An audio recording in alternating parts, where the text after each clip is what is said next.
여러분 안녕하십니까? 광주 MBC 뉴스투데이입니다. 먼저 오늘의 주요 뉴스입니다. 광주 민간공원 특례사업 사업자 선정 과정에서 공무원의 체험 실수로 선정업체가 뒤바뀐 사실이 드러났습니다. 검찰이 윤장현 전 시장을 선거법 위반으로 기소할지 검토하고 있습니다. 윤 전 시장은 짜맞추기 수사라며 반발하고 있어 법정 공방이 예상됩니다. 광주시장 보훈인사라는 의혹에 자질 부족 논란까지 일었던 정상용 광주 환경공단 이사장 후보가 자진 사퇴했습니다. 5.18 시민군 대변인이었던 윤상원 열사를 조명하는 기념시설이 광주 광산구에 조성됩니다. 광주시가 도시공원 일몰제를 앞두고 난개발을 막겠다며 민간공원 특례 사업을 추진하고 있습니다. 도시공원으로 지정된 땅 중에서 일부를 개발하도록 허용해주는 대신 나머지는 보존하겠다는 취지인데요. 그런데 개발 사업자를 선정하는 과정에서 황당한 일이 벌어졌습니다. 광주시 공무원의 채점 실수로 선정업체가 뒤바뀐 사실이 감사 결과 드러났습니다. 김인정 기자입니다. 15개 건설사의 치열한 경합 속에 지난 8일 민간공원 특례사업 2단계 우선 협상 대상자로 선정된 6개 업체입니다. 광주시는 제안서를 낸 15개 업체 중 정량평가, 제안심사, 시민심사 등을 거쳐 점수를 많이 얻은 순서대로 우선 협상 대상자 6업체를 선정해 공식 발표했습니다. 그런데 이 결과가 잘못됐다는 광주시 감사 결과가 나왔습니다. 광주시 공무원의 정량평가 채점이 잘못돼 우선 협상 대상자가 잘못 선정된 사실이 드러난 겁니다. 부피가 천일나는 것 같아요. 엄청난 양이거든요. 그럼 그것을 일일이 하나씩 이렇게 보면서 평가를 하는 부분이 있거든요. 그러다 보니까 못 볼 수도 있고. 이 같은 사실은 광주시 공무원이 채점표를 외부로 유출하며 처음 알려졌습니다. 광주시는 비상이 걸렸습니다. 해당 부서는 정량평가를 다시 해 새로운 평가 결과를 업체들에게 통보해 이의 신청을 받고 있고 전문가 제안심사위원회도 다시 거쳐야 합니다. 광주시 감사위원회는 감사에서 밝혀진 내용과 채점을 바로잡은 결과를 오늘 발표할 예정입니다. 경우에 따라서는 우선 협상 대상자가 뒤바뀌는 결과가 나올 수도 있습니다. 기존 우선 협상 대상자들 사이에서는 광주시가 스스로 말을 바꿔 당황스럽다며 불만이 벌써 새어나오고 있고 결과가 뒤집히면 법정 다툼이 이어질 가능성도 높습니다. 또 민간공원 사업과 관련해 심사위원 명단이 사전 유출돼 건설사들의 금품 로비가 있었다는 의혹도 있어 향후 경찰 수사 등 만만치 않은 후폭풍이 예상됩니다. MBC 뉴스 김인정입니다. 광주시 교육청이 감사를 거부한 사립유치원 4곳을 광주지검에 고발했습니다. 광주시 교육청은 지난 10월부터 170여 개 사립유치원을 대상으로 감사를 진행하는 과정에서 유치원 4곳이 담당 공무원의 출입을 막고 계좌 제출 요구를 거절해 유아교육법 위반 혐의로 검찰에 고발했다고 밝혔습니다. 시교육청은 고발과는 별도로 정원 감축과 보조금 배제 등 행정적인 제재를 하기로 했고 감사를 계속 거부하면 제재 수위를 단계적으로 강화하기로 했습니다. 광주시장 보훈인사라는 의혹에 자질 부족 논란까지 일었던 정상용 환경공단 이사장 후보자가 자진 사퇴했습니다. 정상용 후보자는 입장문을 내고 청년 일자리 창출 등 많은 현안이 놓여 있는 상황에서 자신을 둘러싼 논란이 부담이 될까 우려되고 특히 이용섭 시장에게 누가되지 않기 위해 사퇴를 결심했다고 밝혔습니다.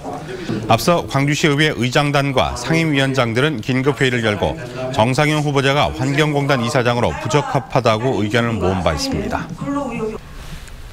차가운 공기에 몸이 절로 움츠러드는 아침입니다. 오늘 옷차림 따뜻하게 하셔야겠는데요. 오늘 광주의 아침 기온 또다시 영하권으로 뚝 떨어진 가운데 날은 점점 더 추워져서 모레인 토요일 광주의 아침 기온 영하 6도까지 떨어지겠습니다.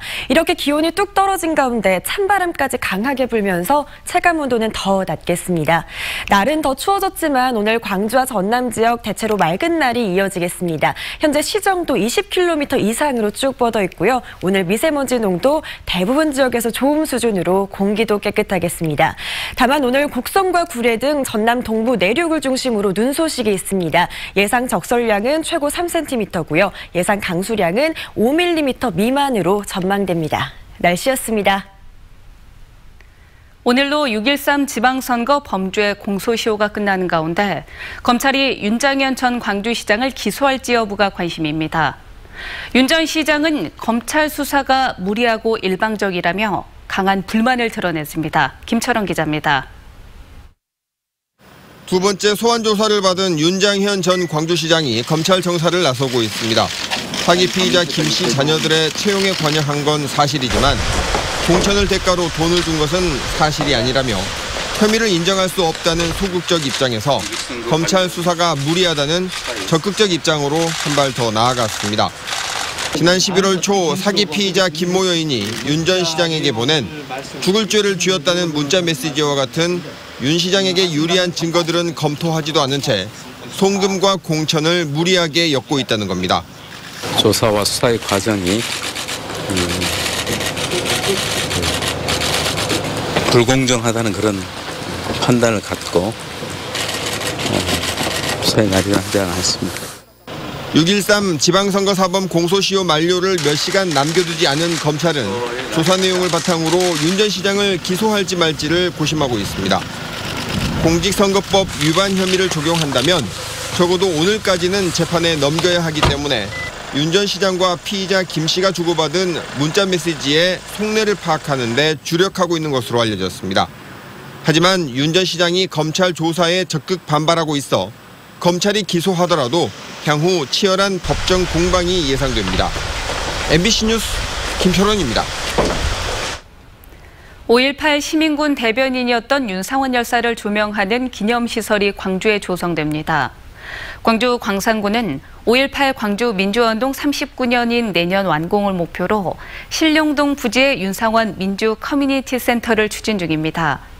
이 공간은 5.18 항쟁 기간 투사회보를 제작한 들불야학당을 모티프로 만들어지며 윤상원 열사의 유품 등이 전시되고 문화해설사가 상주하는 공간으로 꾸며집니다. 5.18 민주화운동 상징곡인 님을 위한 행진곡을 세계화하기 위한 사업비 9억 원이 내년 예산 국회 심의 과정에서 반영됐습니다. 이에 따라 광주시는 님을 위한 행진곡 창작 뮤지컬을 제작해 5.18 40주년인 오는 2020년 국내외 순회 공연을 추진할 예정입니다.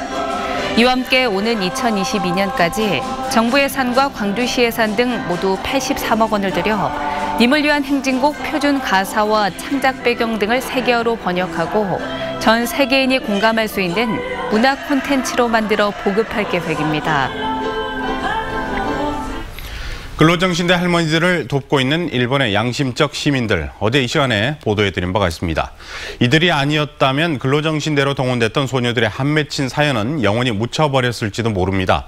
어떤 사연인지 송정근 기자가 일본 나고야에서 현지 취재했습니다. 슬픔을 반복하지 않기 위해 여기에 진실을 새긴다. 일본어로 큼지막하게 새겨진 이 비석은 1200명 이상 숨진 1944년 일본 도난카이 대지진 때 미쓰비시 중공업에서 일하다 희생된 이들을 추모하기 위해 세워졌습니다. 그런데 추모비에는 일본인들뿐만 아니라 오길의 김순례 등 한국인 이름도 보입니다. 寂しそうでした。朝鮮半島から強制連行されてきて、そして仕事は命令に従って一生懸命やってみましたけども、休憩時間なんかになるとみんな一列に並んで 1944년 근로정신대로 끌려와 일하다 숨진 한국인 소녀 6명입니다. 식민지의 13살, 14살 소녀들이 끌려와 강제 노동을 한 것도 억울한데 엄마 얼굴 한 번도 못 보고 숨졌다는 사실은 양심적 일본인들에게 큰 슬픔으로 다가왔습니다. 1988년 추모비를 세운 이들 양심적 세력들은 한국과 일본을 오가며 태평양 전쟁에 동원된 한국인 피해자들이 더 없는지 조사에 나섰고 마침내 양금덕 할머니 등 근로정신대 할머니들을 찾아냈습니다. 그리고 1999년 일본에서 할머니들과 함께 미쓰비시 중공업을 상대로 재판에 나섰습니다. 비록 우리의 대법원격인 최고재판소에서 패소하긴 했지만 할머니들이 어떤 일을 당했는지 한국과 일본으로 가며 알리는 일을 계속해오고 있습니다. 朝鮮半島からの女子勤労挺身隊員の少女6人も犠牲になりました。自らの意思ではなくこの場所に居合わせなければならなかったことは大変痛ましいことです。 도난카이 대지진과 일본 제국주의 전쟁을 위해 동원됐다. 무참히 숨진 피해자들을 추모하는 행사. 벌써 30년째지만 올해는 의미가 남다릅니다. 살아남아 귀국한 근로정신대 소녀들이 73년 만에 전범기업 미쓰비시를 상대로 한 손해배상 소송에서 승소 확정 판결을 받았기 때문입니다. 미처 다 피지 못하고 숨진 한국인 소녀들을 위해 꽃이 놓여집니다. 戦後70年彼らを放置してきたかそして追悼記念碑から30年も経つのに放置したまま謝罪もせず誰だ日本政府と三菱重工だ 이들이 자국민들의 냉소에도 아랑곳하지 않고 한국인 소녀들을 위해 싸우는 이유는 무엇일까? その娘がもしそういう目にあったらこれはとても許せないという気持ちがすごく根底にありました。 MBC 뉴스 송정근입니다.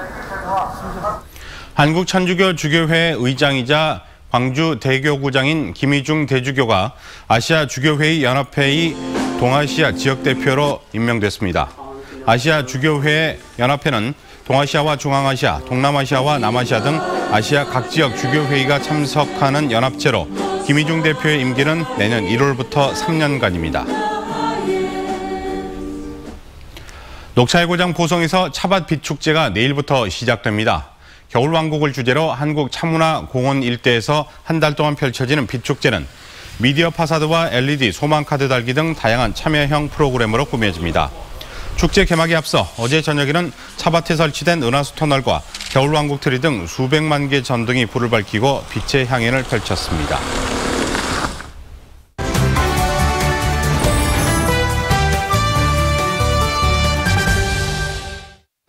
대중성이나 상업성 대신 감독의 주제의식, 미학에 초점을 맞춘 영화 등을 다양성 영화라고 합니다. 용어는 다소 생소하지만 광주에서도 이런 다양성 영화를 접할 수 있는 기회들이 많이 있습니다. 네, 오늘은 다양성 영화란 무엇이고 그리고 또 주목할 만한 영화는 어떤 것이 있는지 이우진 광주문화재단 기획홍보팀장과 이야기 나눠보도록 하겠습니다. 안녕하십니까? 네, 안녕하세요. 네, 다양성 영화만의 특징이 있다면 어떤 게 있을까요? 네, 다양성 영화라고 하는 용어는 2007년도에 한국영화진흥위원회에서 언급된 용어이기도 합니다. 네. 뭐 예술영화라든가 독립영화라든가 다큐멘터리를 어떤 포괄한 개념이라고 말할 수 있겠는데요. 말씀하신 것처럼 예술영화라고 하는 거는 감독의 주제의식이나 미학에 중점을 둔 영화라고 할 수 있겠고요. 네. 독립영화는 자본이나 배급으로부터 이렇게 독립된 영화라고 말할 수 있겠죠. 네. 이와 같은 다양성 영화는 극적인 반전이나 영웅의 등장 없이 관객들에게 무언가 질문을 던지는 영화가 많은데요. 네. 최근에는 다양성 영화가 어떤 관객이나 감독 모두 어떤 그 주제에, 그러니까 다양한 주제에 관심을 가지면서 대중성이 가미된 그런 영화도 많이 보여지는 추세입니다. 네. 그리고 또 오늘은 이 다양성 영화 중에서 추천해드리고 싶은 영화 어떤 게 있을까요? 네, 영화 어른이 되면입니다. 2020년 정도 되면 1인 가구의 비율이 한 30%를 넘어선다고 해요. 네. 그런데 이 영화 어른이 되면은 18년 동안 떨어져 살았던 두 자매가 함께 살기 시작하면서 만들어진 이야기입니다. 네, 왜 18년이라는 시간을 떨어져서 살았던 거죠? 한 살 어린 동생 혜정이 중증 발달 장애인이에요. 그래서 중증 발달 장애인 시설에 보내지게 된 거죠. 그런데 언니가 생각할 때는 시설에 보내주는 것이 그냥 자연스럽게 받아들여졌던 거예요. 그런데 어느 날 문득 생각해 보니까 그래, 동생이 한 번도 자신의 삶을 스스로 선택한 게 아니야 라고 하는 의문이 들게 된 거죠. 그래서 시설 밖으로 동생을 데리고 와서 함께 살기로 하면서 겪게 되는 그런 일상의 에피소드를 담은 다큐 영화입니다. 네. 그런데 이게 혜정의 언니 혜영이 이 영화를 만든 감독이기도 해요. 네. 그리고 배경음악으로 쓰였던 무사히 우리가 할머니가 될 수 있을까라고 하는 것도 직접 만들고 부르기도 했어요. 굉장히 진한 감동을 주는데요. 지난번에 기자간담회 영상을 보니까 이 영화를 만든 거는 결론을 말하는 것보다는 질문을 드리고 싶어서 만든 영화라고 하더군요. 그렇네요. 이 설명을 듣고 보니까 어른이 되면 이 제목 자체가 질문이라 생각이 듭니다.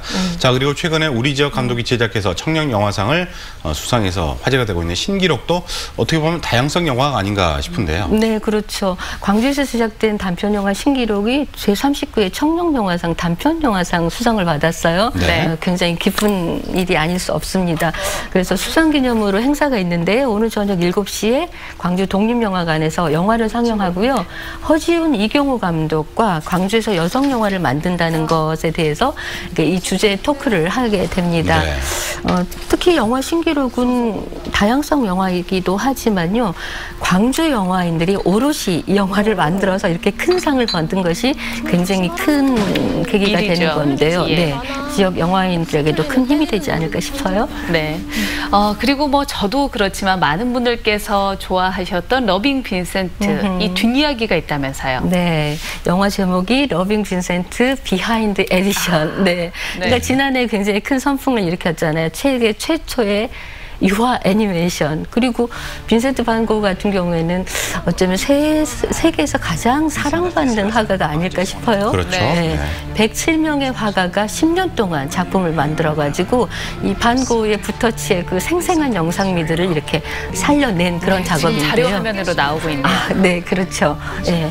이 스페셜 영상 속에는 그런 작업 과정들이 많이 담겨 있습니다. 네, 네. 그래서 이 화면 속에서 반 고흐의 어떤 애술혼, 그다음에 삶의 어떤 그 열정들을 오롯이 느끼지 않을까 싶습니다. 네. 광주극장에서만 근데 상영이 된다면서요? 그렇죠. 광주극장에서 상영되고 좀 전에 말씀드렸던 어른이 되면은 광주극장하고 광주 독립영화관에서 상영이 되는데요. 사실 멀티플렉스관이 아니고 단관 영화관이기 때문에 이게 한 영화관에서 여러 영화들이 이게 교차돼서 진행이 되는 거잖아요. 그러니까 상영 시간이라든가 일정을 확인하시고 가시는 것이 좋을 것 같습니다. 네, 오늘 말씀 잘 들었습니다. 나오셔서 고맙습니다. 네, 감사합니다. 감사합니다. 네.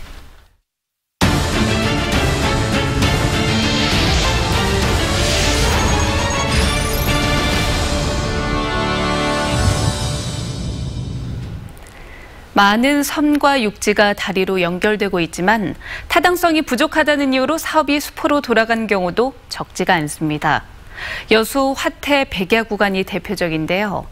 타당성을 평가하는 기준을 대대적으로 손볼 필요가 있다며 국토관리청이 대안을 내놨습니다. 문형철 기자입니다. 여수와 고흥이 다리로 연결될 경우 증가할 것으로 예상되는 관광객은 연간 최대 300만 명. 하지만 연륙 연도교 건설 사업의 타당성을 평가할 때 이 같은 관광 수요는 반영되지 않습니다. 단순히 여객선 이용객 수를 기준으로 차량 통행량 등을 산정하다 보니 인구가 적은 전남, 특히 도서 지역은 경제성 평가에서 높은 점수를 받기 어렵고 이 때문에 여수 지역 4개 구간은 사업 대상에서 아예 제외됐습니다. 육지에 반해서 조금 특수한 상황이라고 보는데 그것들이 반영이 안 된 그런 기준이라고 보시면 되겠습니다. 여수 화태에서 백야까지 다리가 놓일 경우 절감되는 이동 비용은 연간 30억 원. 한 해 40억 원에 달하는 여객선 운임 보조금까지 아낄 수 있지만 이 역시 평가 기준에 포함되지 않고 있습니다. 응급 환자라든가 긴급상황이 발생될 경우 이런 부분도 비용으로 산정되어서 정부에서 판단할 때에 충분히 반영돼야 할 것으로. 이와 함께 타당성 평가 항목 중 지역 균형 발전 분야의 가중치를 최대 40%까지 늘리고 지자체 단위로 산정되는 낙후도 지수를 읍면동까지 세분화하는 것도 연륙 연도교 건설 사업의 추진 가능성을 높일 수 있는 전략으로 제시됐습니다. 백근 밖으로 떨어질 때는 훨씬 더 높은 낙후 점수를 받을 수 있는데 시군구 단위로 하다 보니까 낙후도 지수에서 좋은 점수를 못 받는 거예요. 익산지방 국토관리청은 이 같은 내용의 타당성 평가 개선 방안을 최종 정리한 뒤 정부에 건의할 계획입니다. MBC 뉴스 문형철입니다. 광주시청 현직 공무원이 자동차 번호판을 위조해서 무등산 국립공원과 군부대를 출입한 혐의로 경찰 조사를 받고 있습니다. 광주 북부경찰서는 위조한 번호판을 차량에 부착해 국립공원 무등산 탐방로와 군부대를 드나든 혐의로 광주시청 공무원 51살 박모 씨를 붙잡아 조사 중입니다.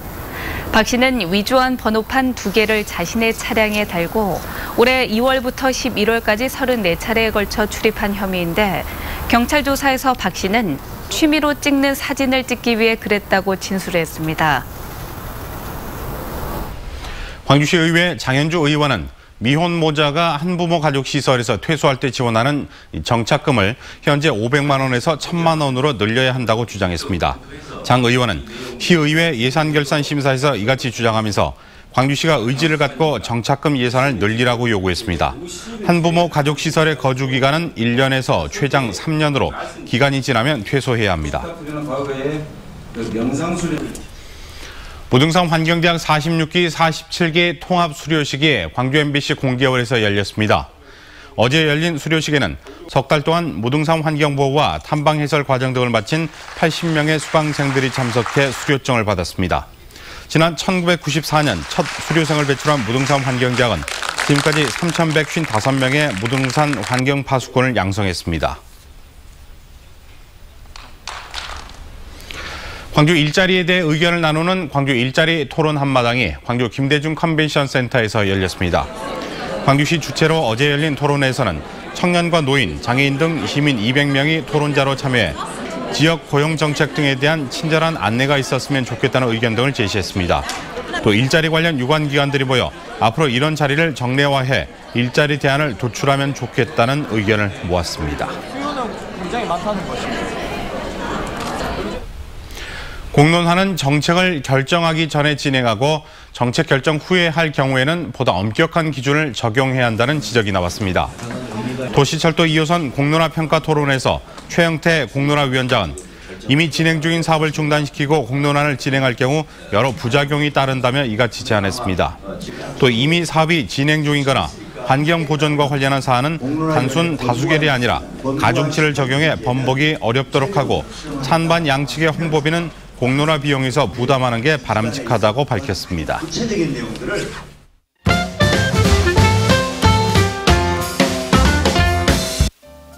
국악과 함께 새해를 맞이하는 문화체험 프로그램이 오는 30일부터 2박 3일 동안 남도 국악원에서 열립니다. 국악 공연 감상과 악기 체험을 할 수 있고요. 민속놀이를 배우는 시간과 세방낙조 탐방, 오봉산 해맞이도 프로그램에 포함됩니다. 참가하고 싶은 분들은 21일까지 남도 국악원 누리집에 신청하면 됩니다. 만 27세 이하라면 누구나 정해진 기간 동안 열차들을 무제한 이용할 수 있는 내일로 동계 패스권이 판매를 시작했습니다. 올해는 2인권 신설, KTX 60% 할인 등 이용자들의 편의도 확대됐다고 하는데요. 올해 내일로는 12월 14일부터 2월 28일까지 운영됩니다. 가장 친밀하면서도 많이 부딪히는 관계, 엄마와 딸의 사이일 텐데요. 엄마와 엄마의 엄마를 주제로 어머니와 딸의 관계에 대해 이야기해보는 프로그램이 오는 14일 오후 4시 광주 여성재단에서 열립니다. 머리카락을 매개로 애증의 모녀 관계를 표현한 기획전, 상상을 함께 둘러보고 작가들과 이야기 나누는 시간으로 마련됩니다. 크리스마스의 분위기를 느낄 수 있는 광주 시립합창단 콘서트가 오는 18일 광주 문화예술회관 소극장에서 열립니다. 야일로의 고요함, 오 위대한 신비여, 안토니오 비발디의 글로리아, 카치니의 아베 마리아 등 챔버 오케스트라와 함께 따뜻한 분위기의 성탄절 음악들을 선사할 예정입니다.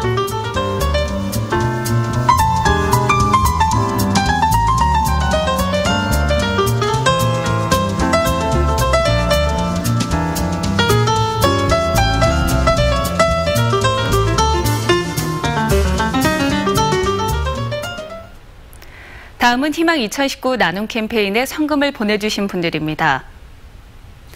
화순군 능주면 천덕 1리에서 10만 원, 천덕 1리에서 25만 원, 만인 1리에서 17만 원, 만수 1리에서 25만 원, 잠정 1리에서 30만 원, 관영리 주민들이 55만 원, 석고리 주민들이 40만 원, 춘향면 용두리 주민들이 16만 원, 부고 2구에서 10만 원, 석정리에서 30만 원, 춘향면 분여회에서 10만 원, 나주시 봉황면 우곡 5구 주민들이 8만 원, 죽석 4구에서 8만 원, 우곡 4구에서 7만 원, 오림 2구에서 13만 1,000원을 보내주셨고요.